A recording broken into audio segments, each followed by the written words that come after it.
পবিত্র মাহে রমজান উপলক্ষে দেশের নিম্ন আয়ের মানুষদের জন্য সুলভ মূল্যে প্রোটিন সমৃদ্ধ খাবার সরবরাহের বিশেষ উদ্যোগ নিয়েছে সরকার।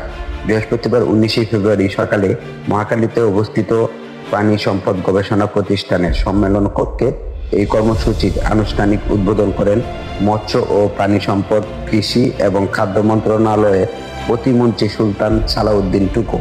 উদ্বোধনী অনুষ্ঠানে প্রধান অতিথির বক্তব্যে প্রতিমন্ত্রী জানান, প্রধানমন্ত্রী তারেক রহমানের নেতৃত্বাধীন সরকারের জনকল্যাণমুখী প্রতিশ্রুতির ধারাবাহিকতায় দুধ, ডিম, মাংস ও মাছের মতো পুষ্টিকর খাবার সাধারণ মানুষের নাগালে রাখতে এই পদক্ষেপ নেওয়া হয়েছে।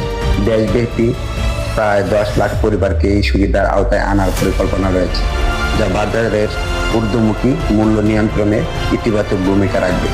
রমজান মাসে অসাধু ব্যবসায়ীদের কারণে সৃষ্ট জনভোগান্তি কমাতে সরকারের এই উদ্যোগ বলে তিনি উল্লেখ করেন এবং ভবিষ্যতে এর পরিসর আরও বাড়ানোর আশ্বাস দেন। সরকারি নির্বাচনী ইশতেহার বাস্তবায়নের অংশ হিসেবে ফ্যামিলি কার্ড, কৃষি কার্ড, হেলথ কার্ড চালুর পরিকল্পনার কথাও জানান সুলতান সালাউদ্দিন টুকু।